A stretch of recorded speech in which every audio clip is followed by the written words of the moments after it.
Hey, good day to you, teammates. We got a fun PSA reveal coming at you here. The bulk of it's going to be hanging out in the 90s with a little bit of 60s.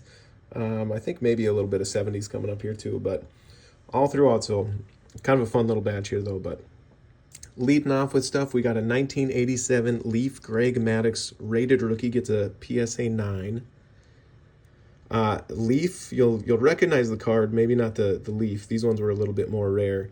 Leaf PSA 10s go for about a thousand to $1,200, whereas the Donruss PSA 10s go for about 240 bucks.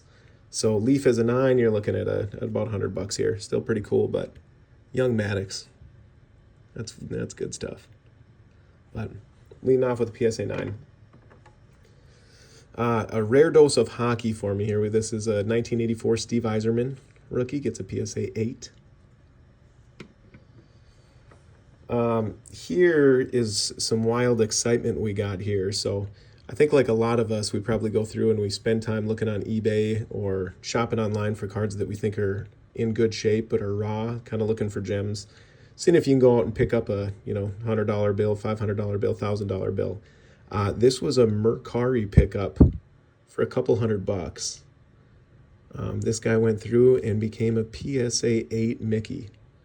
So, you take a lot of swings in this game, so it's nice to connect on something every once in a while. But PSA 8 for the 68 Mantle. Another fun one we got hanging out here. We got a 1960 Willie McCovey rookie. Looking at this guy, I just thought it was beautiful all the way. Looked at it, compared it to 8s and 9s, and I thought it was a lot sharper. Minus the fact that it's got a little bit of ink on the back here. Somebody wrote 44 on it. So it didn't get the MK designation, so I'm guessing that PSA went through and just deducted the points from it. Because I thought it looked nicer than a 6, but no qualify for it. But gets a PSA 6, but beautiful card.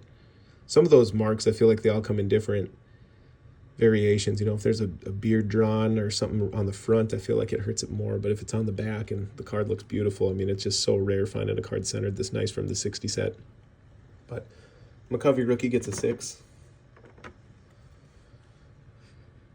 Keeping it with the Mick, a little bit of a disappointment here. This one got a 4, also with the number on the back. Gets the qualifier, gets a 4 MK. Again, I just thought visually beautiful card here. I got another one that's a PSA 1, and I was lucky to get a 1, so it's cool seeing those cards in chip shape. Same with the 60 set. We got Roberto, Mr. 3000, Bob Clemente, PSA 7 MK. Same thing, got the number on the back. Good looking card. Next, I like to go through and say some cards just deserve to be slabbed, and I think a 1984 Dan Marino Rookie is one of those cards. Obviously, they printed a bajillion of them, but still a Marino Rookie. Kind of fun. PSA 8. Next, we got the Shooting Goat here, an 09 Curry Rookie Recruits Auto. Number 299. These guys are just pretty fun to see. Gets a 6. These are those thick cards as well, kind of hard to do well. One little disclaimer here. One of my favorites back in the day was Mike Bibby. This is just my request. PSA, give us some consistency here. We're going left, we're going right. To me, the Curry looks upside down, I think. I don't know. Anyways, Curry got the 6. Next, we got a 98 Upper Deck Mike Bibby game jersey, or rookie jersey. These were like 1 in 1,600 packs, something obnoxious. You can kind of see the little crease right up here. Super rare to get. Bibby, he was one of the favorites. He was on that 02 Kings squad when they took on Shaq and Kobe in the Western Conference Finals.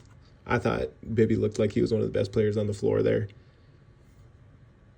But ton of fun to watch.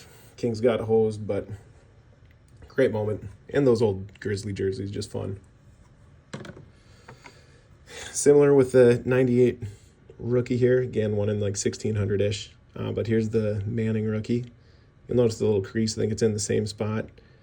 This one I think I went through and I picked it up on eBay raw for, I think it was $400.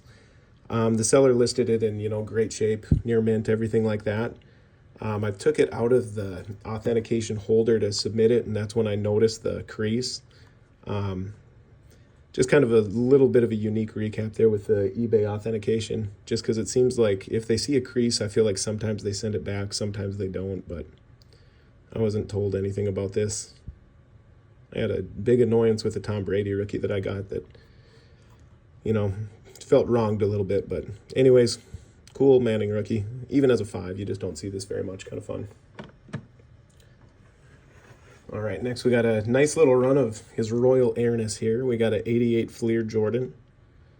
Gets a PSA 9. You'll see on the back it's pretty off-center, but the front looks pretty good. This was a card show pickup that I scooped up for about $60. As 9s, I think they go for $250 to $280, right around there, so a fun pickup there.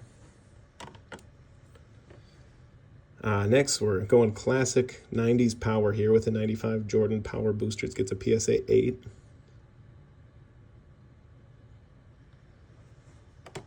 Gotta love the good 90s inserts.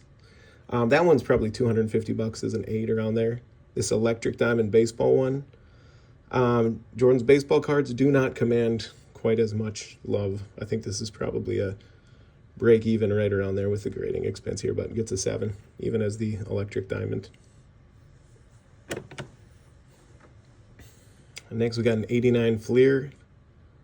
Gets a 7. Moves around in there. Thought it looked nicer than a 7, but a little bit of chipping there.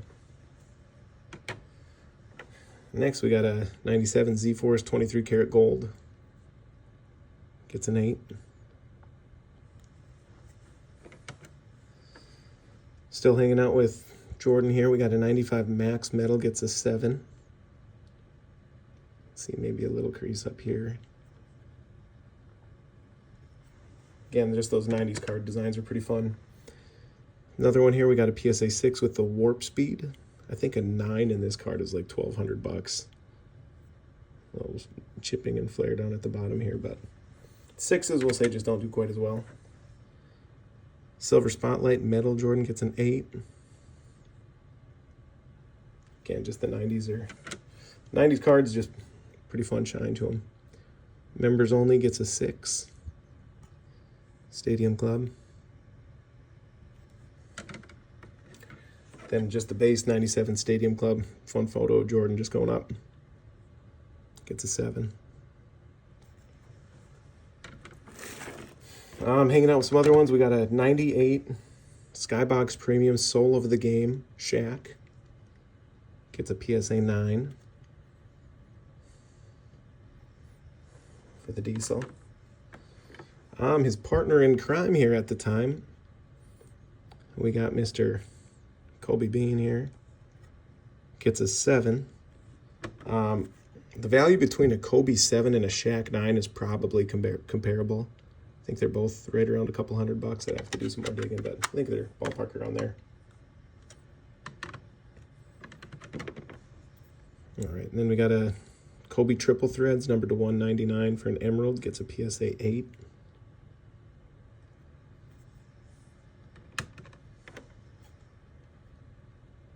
Next one, we got Fleer Zone Kobe. Gets a 6.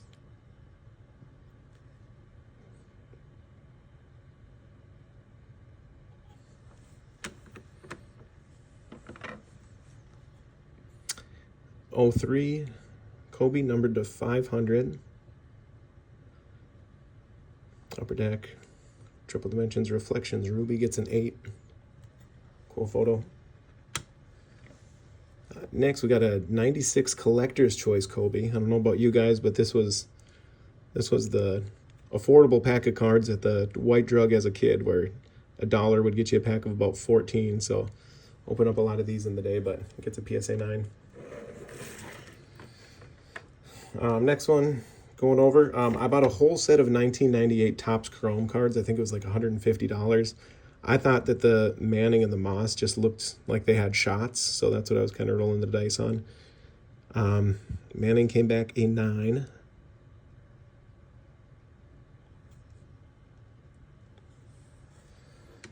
And unfortunately, the Moss also came back a 9. Moss, the rear sighting of the 88 there. Next, just love that 98 set. 98, great year for sports, but Charles Woodson with the Heisman. This guy got an 8. Little ding up on the corner. I didn't think it was 8 pad, but kind of hard gemming cards from the 90s too. Next, we got the 02 Cretin-Durham Hall / Florida State potential Joe Mauer here. Cretin-Durham Hall, big school in Minneapolis with a nice alumni list. I think Paul Molitor went there.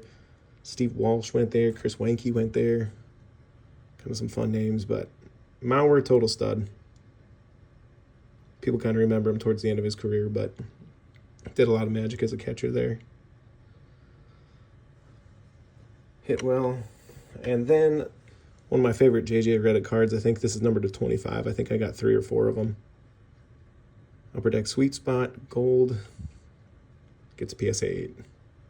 So, fun batch of the vintage ones there. Nice to mix in some success every once in a while. So, thanks for watching.